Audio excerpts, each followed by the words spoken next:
O Senhor esteja convosco. Ele está no meio de nós. Proclamação do Evangelho de Jesus Cristo segundo João. Glória a vós, Senhor.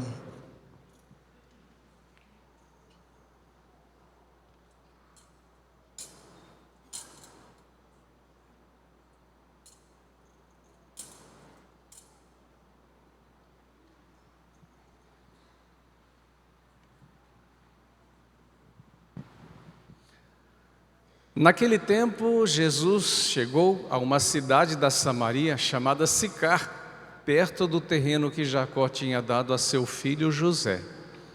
Era aí que ficava o poço de Jacó. Cansado da viagem, Jesus sentou-se junto ao poço. Era por volta do meio-dia. Chegou uma mulher da Samaria para tirar água. Jesus lhe disse: "Dá-me de beber." Os discípulos tinham ido à cidade para comprar alimentos. A mulher samaritana disse então a Jesus: "Como é que tu, sendo judeu, pedes de beber a mim, que sou uma mulher samaritana?" De fato, os judeus não se dão com os samaritanos. Respondeu-lhe Jesus: "Se tu conhecesses o dom de Deus e quem é que te pede dar-me de beber, tu mesma lhe pedirias e ele lhe te daria água viva." A mulher disse a Jesus: "Senhor, nem sequer tens balde e o poço é fundo. De onde vais tirar a água viva? Por acaso és maior que nosso pai Jacó, que nos deu o poço e que dele bebeu, como também os seus filhos e seus animais?" Respondeu Jesus: "Todo aquele que bebe desta água terá sede de novo, mas quem beber da água que eu lhe darei, este nunca mais terá sede. E a água que eu lhe der se tornará nele uma fonte de água que jorra para a vida eterna." A mulher disse a Jesus: "Senhor, dá-me dessa água para que eu não tenha mais sede e nem tenha de vir aqui para tirá-la." Disse-lhe Jesus: "Vai chamar teu marido e volta aqui." A mulher respondeu: "Eu não tenho marido." Jesus disse: "Disseste bem que não tens marido, pois tiveste 5 maridos e o que tens agora não é teu marido. Nisso falaste a verdade." A mulher disse a Jesus: "Senhor, vejo que és um profeta. Os nossos pais adoraram neste monte, mas vós dizeis que em Jerusalém é que se deve adorar." Disse-lhe Jesus: "Acredita, mulher, está chegando a hora em que nem neste monte, nem em Jerusalém adorareis ao Pai.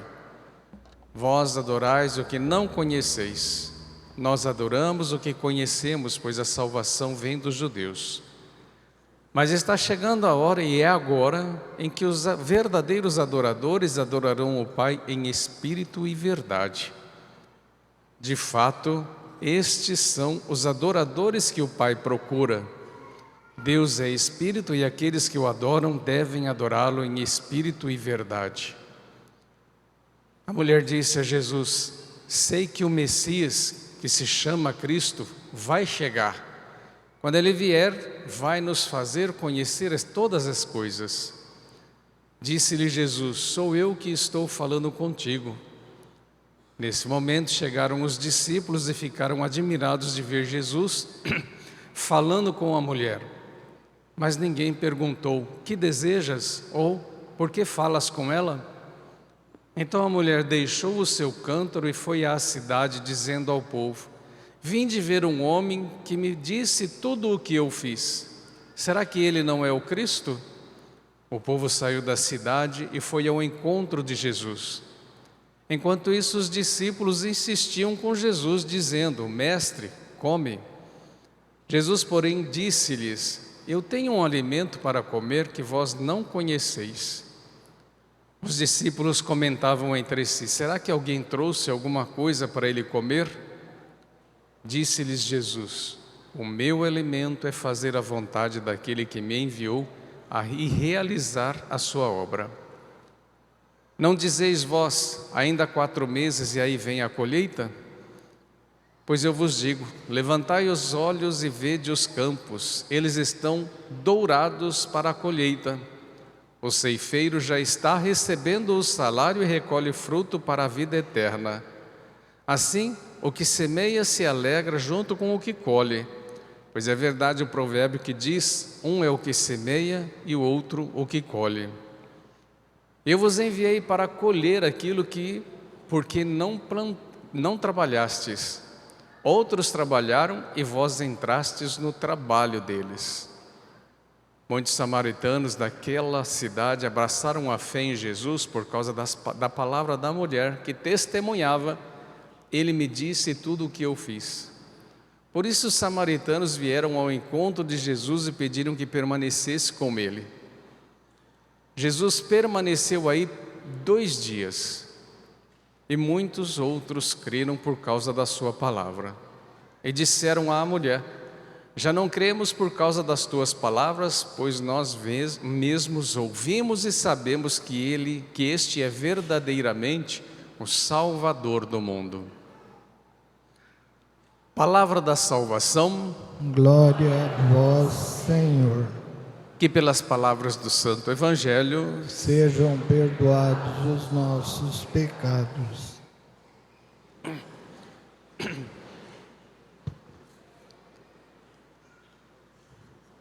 Ano a ano nós debatemos na Semana Santa ou no Quaresma, em cada dia, em cada domingo, né, essa palavra de Deus. Na liturgia sempre tem um caminhar. E muitas vezes a gente fragmenta tudo isso daí. Fica como uma formalidade de participar das missas aos finais de semana, mas a gente não entra no espírito do que Deus quer nos ensinar. Se vocês lembram da primeira leitura, o povo sai do Egito, eu vou explicar um pouquinho, e depois ali sentem sede e murmuram contra Deus. Moisés ali ora pelo povo, e aí bate na rocha que lá brotará a água, para saciar a sede do povo. Aqui essa mulher, ela procura, né? Tem sede ao meio-dia, então em plena luz do dia, não é na escuridão, para saciar a sede. A cada final de semana, se eu de fato compreender o que Deus pretende, então o meu coração vai sendo saciado, a minha alma, a minha vida, a minha existência vai sendo saciada por aquilo que é o ensinamento de Deus e por aquilo que é uma experiência que a gente pode fazer com Ele.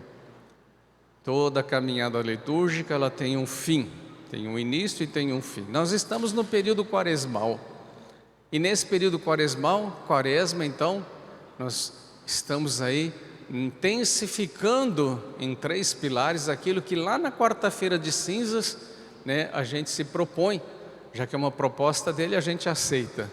E é feito através da oração, do jejum e da caridade. A oração não é quantificá-la, a oração é intensificá-la, qualificá-la. Como tem sido a minha oração? Lembre-se, Jesus ele sobe a montanha e até se transfigura, eu falo, né? Ele ora. Aqui é como a montanha, vocês vieram para ouvir o que Deus tem para dizer a vocês.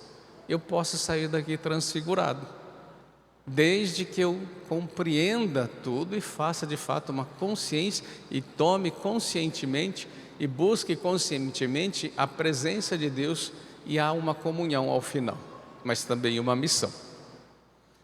Então, quarta-feira de cinzas, proposta, oração, jejum e caridade. O jejum não é simplesmente eu parar de comer carne, eu parar de comer doce, parar de, né? O jejum ele tem que ter uma proposta de mudança. Sabe aquele vício que a gente tem? Às vezes de ficar muitas horas no celular, às vezes de ficar dentro de um grupo de WhatsApp falando mal dos outros, às vezes de sentar numa rodinha só para falar mal dos parentes. Já é até um vício. Tem gente que até fala assim, mas eu gosto tanto de falar mal dos outros. Mas por que não falar com Deus? E falar para Deus? Sabe aquele negócio de fofoca? Ao invés de eu fofocar com a vizinha, eu falo: Senhor, mas aquela mulher, eu tenho certeza que Ele vai te corrigir. É só você começar então a entender a proposta dele. Mas quantas vezes, né, na minha caminhada, pessoas que a gente tinha dificuldade, que eu falava assim: impossível que você goste dessa pessoa. É um diálogo, e ele vai fazendo. Eu falei: eu gosto. Na resposta veio: mas se você gosta, eu também tenho que gostar. Mas está difícil. Então, não é uma coisa maçante. Aproximar-se na intimidade com Deus não é desrespeitá-los, mas é tê-lo mais como amigo, que de fato vai te direcionar a você caminhar melhor. Então, Ele vai te ensinar a jejuar do ódio, da vingança, né, da falta de perdão. Eu vou jejuar. Se tem que perdoar, eu vou perdoar. Se tem que dialogar, eu vou dialogar. Não indiferença. Jejuar de coisas que são vícios que eu tenho que cortar da minha vida e colocar hábitos novos, né? Se eu costumo pensar mal da pessoa, Senhor, oração, eu estou te entregando nas tuas mãos a vida dessa pessoa. Então veja, eu estou mudando o meu comportamento. Uma vez eu li que quando você quer tirar um vício da sua vida ou introduzir um hábito novo, isso foi até mesmo com relação à escovação de dente, por exemplo. Repita 21 dias seguidos. Daqui a pouco aquilo se torna um hábito. Olha, você está tendo 40 dias para tirar um vício e introduzir um hábito novo. Então, se a cada dia eu exercito esse hábito, né, novo, ele vai se tornar rotina para mim, né? Parte da minha existência. Oxalá, se a gente vai se propondo então a viver o Evangelho, daqui a pouco o meu coração vai estar semelhante ao de quem? De Cristo. Então, o jejum você tem que trabalhar. Não é simplesmente fazer um jejum de alguma coisa indiferente ao que o mundo precisa. E a caridade também. Caridade não é dar o supérfluo. A caridade é dar daquilo que eu gosto também e ofertar para aquele que não tem. Certa vez ainda não era padre, mas eu ouvi um padre dizer: quando eu quero me solidarizar com o pobre, eu jejuo. Aí saiu na hora, falou: mas a sua geladeira está cheia, a dele não. Mas eu lembrava que quando advogado, ainda numa roda de conversa de amigos que era da igreja, um deles até falou que tinha uma pesquisa que foi feita em São Paulo com moradores de rua, com crianças. Então eles estavam fazendo aí o seu trabalho psicológico e vendo também o desenrolar da vida das pessoas, e eles percebiam que elas não dormiam uma noite, não tinham nem comido.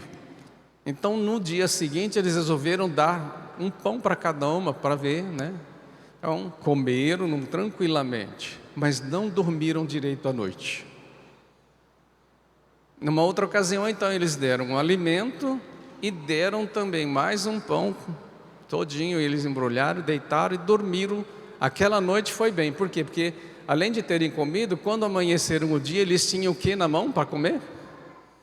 Então aí a mente ficou mais tranquila, tal. Então, veja, não basta eu fazer jejum. A solidariedade está em ajudar o próximo. Aí entra a caridade. É ter um coração semelhante ao de Deus. Até aqui tudo bem, eu falei da quarta-feira e dos propósitos de Deus. Se é um caminhar, então você já está aí, né, com alguns dias, já tem mais de 16 dias pelo menos, nessa busca do jejum, a oração, a caridade, uma mudança interior. Domingo, primeiro domingo da quaresma, o que nós debatemos no primeiro domingo da quaresma? Por isso que eu falo que é um crescendo. Se eu entendo a liturgia, eu vou crescendo na minha fé e na minha espiritualidade com Deus. Aí vai haver uma passagem da morte para a vida, porque é uma mudança e uma conversão. Naquele domingo, do primeiro domingo quaresmal, Jesus foi lá pro deserto. Ele foi tentado. Você é tentado? ele também foi. E ali nós aprendemos, né, pelas tentações que Jesus sofreu, né, pelo poder, pelo ter e pelo prazer, ele sempre rebatia essas tentações. E sempre tem uma palavra inicial que ele usava para rebater tudo isso. Ofereciam alguma coisa para ele, ele falou: está escrito. Então ele tinha muito claro qual era a vontade de Deus, porque vinha a proposta e na sequência ele falava: está escrito, adorarás o Senhor teu Deus, não tentarás o Senhor teu Deus. Então, como que Jesus foi vencendo cada tentação? E aí? Ele assumiu a nossa humanidade para nos dizer: é possível você vencer as tentações pela força da palavra, pela ação do Espírito Santo que vocês receberam no batismo. Aí é de cada um. É esforço. Não é simplesmente sentar num banco de missa a cada domingo e falar amém, comer a hóstia e ir embora para casa como que se tivesse kits, formalmente, com as obrigações dominicais e tal. Tem que haver uma mudança, né?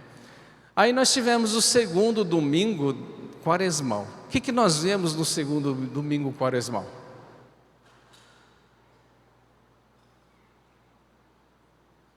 Está vendo? Quando a gente vai pegando o fio condutor, a gente sabe a cada semana como que a gente está crescendo, porque eu exercito durante a semana. Se na primeira semana quaresmal ele foi tentado, opa, estou sendo tentado aqui, né? Roube essa imagem. Não, mas lá está dizendo que não é para roubar. E aí não é porque está dizendo para roubar. Aí o meu coração vai ficar manchado, vai se sentir culpado. A palavra de Deus, ela me liberta. Então durante a semana eu vou vencer as tentações. E aí então você vai lembrar do Evangelho e vai viver. Mas a semana passada foi o que mesmo? Jesus subiu a montanha, levando 2 ou 3 dos seus. Chegando lá, ele foi o que? Transfigurado. Então a oração te traz uma transfiguração. Logicamente ali então os seus discípulos falaram: Senhor, está muito bom aqui. Orar é sempre bom. Você já viu que quando você participa de retiro, dá vontade de ficar o tempo todo lá? Vamos armar uma tenda aqui, vamos ficar por aqui mesmo, está muito bom aqui, né? E ali então, vem a nuvem, eles ficam ali prostrados com medo, e da nuvem, logicamente que tem lá Moisés e Elias, não vou explicar isso porque já foi explicado. E a voz dizendo assim: este é o meu filho amado no qual eu me comprazo. Faça o quê? Escutai-o. Foi muito bem claro ali. Então, se eu já venho das tentações, está escrito, eu estou então o quê? Ouvindo. Ser transfigurado significa então a meta. Ali é o seguinte: nos acontecerá a transfiguração, mas eu tenho que descer da montanha e enfrentar o quê? A cruz. A transfiguração, ela só acontece na medida em que eu vou vencendo cada cruz diariamente. Eu vou me libertando. Então, eu serei transfigurado. Eu quero ser transfigurado. Por isso, ele me indica: escutai-o. A palavra de Deus, então, se torna fonte para que a gente possa, escudo para que a gente possa então vencer a cada tentação como ele venceu. Então, se lá, quarta-feira, eu pede para a gente se converter, no primeiro domingo nós percebemos que ele também foi tentado e tem condições de rebater toda a tentação. E nesse domingo passado nós vimos, o objetivo não é ficar enfrentando os pecados sem um objetivo. Eu estou enfrentando as tentações, dizendo não para elas, para chegar aonde? Todo mundo não quer o céu? Todo mundo vai morrer. Mas todo mundo não quer ressuscitar? Transfigurar. Então significa que tudo isso que eu estou fazendo é para chegar aonde? Naquilo que nós vimos a semana passada, numa transfiguração, né? Em Deus. Chegaremos lá. Mas da montanha que nós estamos agora, vamos descer para a missão, lá no dia a dia onde eu vou trabalhar. Hoje, nós estamos aí debatendo sobre o quê?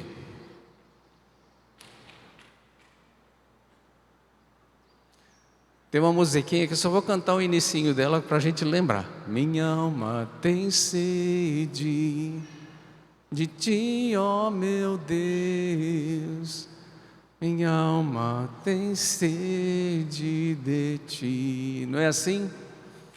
Então, hoje, nós estamos descobrindo que somos sedentos de Deus.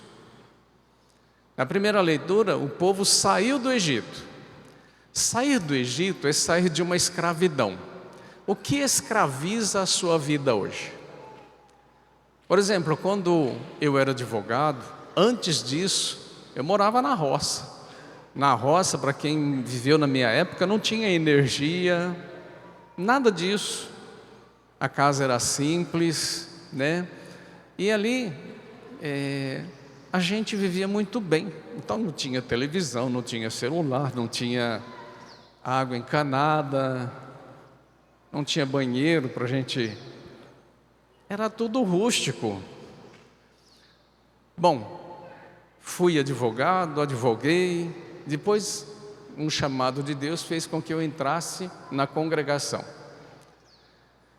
E no segundo ano que eu entrei, eu fui parar no Maranhão, num período de missão. Lá era o postulantado. E na Semana Santa eu fui para o interior, na paróquia, na cidade de Santa Luzia, e numa comunidade chamada Santo Onofre. E fiquei uma semana na casa de alguém. Para eles, o pão que nós comemos no dia a dia é nossa, né? É o prato. Para nós, às vezes, a gente joga até no lixo. Então, para eles lá, a comida diária é o cuscuz, porque é próprio daquilo que eles podem. Mas no primeiro dia que eu cheguei, eu falei, meu Deus, como é que é a situação aqui? Então eu olhava para tudo quanto é lado, olhava dentro da casa e não tinha nenhum banheiro. Onde que vai ser? Aí eu olhei lá em cima, tinha uma tal da privada. Aí eu lembrei da infância. Mas e o banheiro? Então foi até o final da tarde, andava para lá e para cá, até que ele falou, padre, se quiser ir tomar banho, né, é aqui. Fui. Então eu entrei no quartinho e procurei. Aí eu fiquei envergonhado e voltei e falei, mas não tem chuveiro, como é que é? Aí eles deram risada e falaram, aqui padre, é banho de canequinha. Então eu falei, veja, você tem um balde desse tamanho, né, ali dentro, e ali ainda era fechado, tem lugares que é céu aberto, né, e ali, canequinha, tomando banho. Aí eu fui me lembrar da minha infância, quando eu estava ali, né, eu percebi, eu falei, meu Deus, quantas necessidades a sociedade cria para você.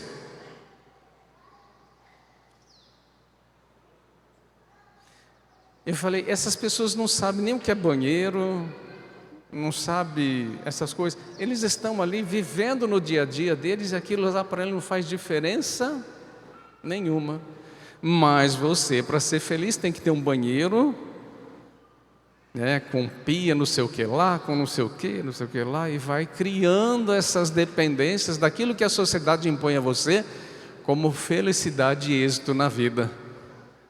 Então, sair do Egito é se desintoxicar dessas coisas. Ir para o deserto é a escassez. Por exemplo, há 30 anos atrás, o que era celular? Há 40 anos atrás, malemar uma família tinha um telefone. Hoje em dia, você sai de casa sem celular? parece que é necessário eu sair sem ele, parece que a gente não. Então é desintoxicar disso. Sair para o deserto é sair de um sistema que fala que para você ser alguém você precisa ter aquilo. E é isso que o povo está fazendo no deserto. Lembre-se, essa caminhada do deserto, que são 40 anos, eles tinham um itinerário para fazer em muito menos tempo. Mas na Bíblia isso significa que eles levaram esse período todo para desintoxicar-se daquilo que gera dependência. Então, não é pouca coisa que você precisa trabalhar, não é 40 dias, você vai ter que trabalhar a vida inteira as suas tentações. Mas ali no meio do deserto esse povo sentiu sede e começou a fazer o quê? Murmurar. Olha, eles já tinham passado ao Mar Vermelho, né? As águas lá, né? Já tinham feito a experiência do maná, das codornizes, e mais uma vez eles estão murmurando. Eles murmuram entre si. Moisés é aquele que vai e fala diretamente com Deus. Moisés pega os anciãos, passa na frente então dessa murmuração. Eles começam a ter você como modelo de fé. Pega o cajado, bata na rocha, coração dessas pessoas. Dali brotará água para saciar a sede de todos. A mulher vai no poço, na fonte, na tradição. E ali ela tenta saciar a sua sede de alguma coisa. Jesus fala, dá-me de beber. Aonde a gente lembra de uma outra passagem que fala sobre isso? Bem ali. Ele diz assim, tenho sede. Do que Deus tem sede? Por que Ele te pede? O que Ele te pede? Dá-me de beber.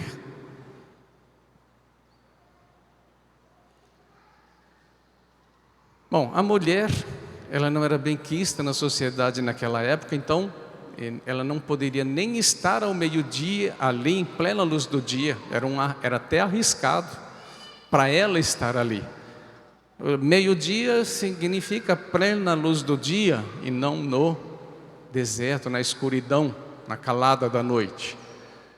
E ele então dialoga com aquela mulher. E aí ele oferece água viva. E ela então quer daquilo. Ele vai revelando a vida dela. Fala, você teve 5 maridos. É que na verdade fala meio que de Samaria. E ali das 5 religiões que foram introduzidas nele. Então cada qual, né? E ela estava ali agora com alguma religião que não era ainda aquela oficial. E ele está dizendo tudo aquilo a ela e está oferecendo a água viva, a fonte da vida. E ela então faz uma experiência diferente, chama o povo também. Nisso chegam os discípulos que já tinham ido na cidade para comprar alimentos. Senhor, come. Eu tenho um alimento que vocês não conhecem. Olha, os discípulos estavam o tempo todo com eles. Mas que alimento é esse que ele está falando que a gente não conhece ainda? E aí ele responde, o meu alimento é fazer a vontade daquele que me enviou a fazer a sua obra. Uma vez eu fiz uma experiência, porque Ele é o pão da vida, Ele sacia a nossa fome, então eis o pão, né, que Ele oferece para que a gente se alimente. E aí, não compreendendo muito aí dessa espiritualidade, a cada missa que eu comungava eu falava, Senhor, mas eu não estou sentindo saciedade nenhuma ainda. Eu estou com a mesma carência, estou com as mesmas dificuldades. Quando é que eu vou sentir essa saciedade que tanto você diz? E isso a gente sempre vai, né, na oração, não é que Deus vai responder assim magicamente. Até o dia em que de fato eu li essa passagem de novo, e aí veio a luz iluminativa. Né? Por exemplo, um dos pecados capitais é a gula. Comer é prazeroso, não é? E ali Jesus está falando assim, o meu alimento é fazer a vontade do meu Pai. Então, Para ele era mais prazeroso fazer a vontade de Deus do que comer.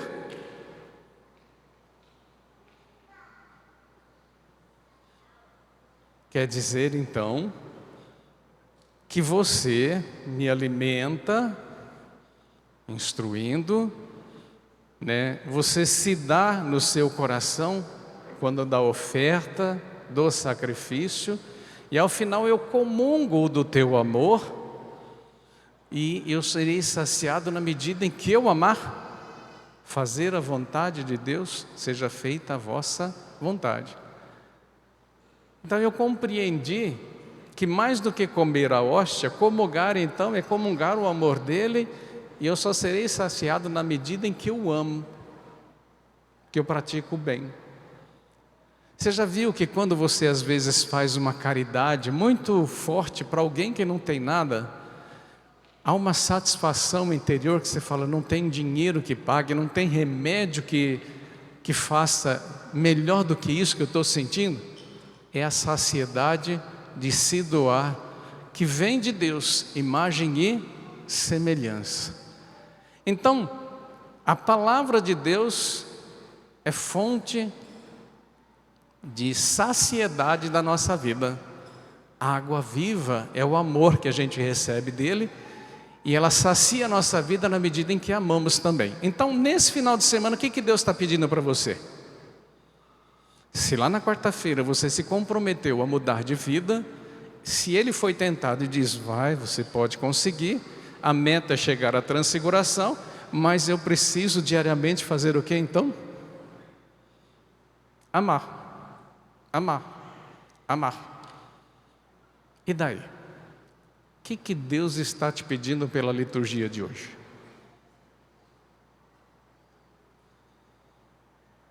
Não é só o amém, não. Você vai querer comungar ou você vai só comer a hóstia e falar amém e vai embora, já está descrito, né? Quites a minha obrigação dominical. Se não provoca mudança de vida, eu me lembro muito bem de São Francisco de Assis. Se não for para viver o Evangelho, por que a igreja existe?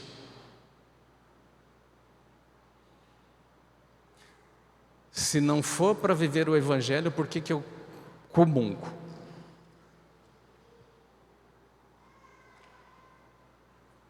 Se não o jejum, ou, vamos colocar assim, oração é formalidade, vira formalidade, jejum se torna dieta, e caridade se torna filantropia. E isso não é passagem, não é Páscoa.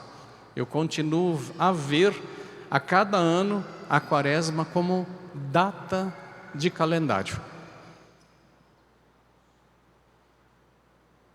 Aonde que eu estou nessa caminhada? O que Deus me pede hoje, e eu posso dar o sim a Ele? No que eu preciso mudar? Porque na hora, depois de participar do sacrifício, Ele é o Cordeiro que tira o pecado do mundo, né? E o meu alimento é fazer a vontade daquele que me enviou. Aí eu falo, Senhor, então, daquilo que você me instruiu, do que você me pede, eu quero te comungar, para que de fato nós possamos viver o amor em todas as formas, sem limite, conforme você viveu e deixou como legado. Creio em Deus Pai, Todo-Poderoso, Criador do céu e da terra, e em Jesus Cristo, seu único Filho, nosso Senhor, que foi concebido pelo poder do Espírito Santo, nasceu da Virgem Maria, padeceu sob o Pôncio Pilatos, foi crucificado, morto e sepultado.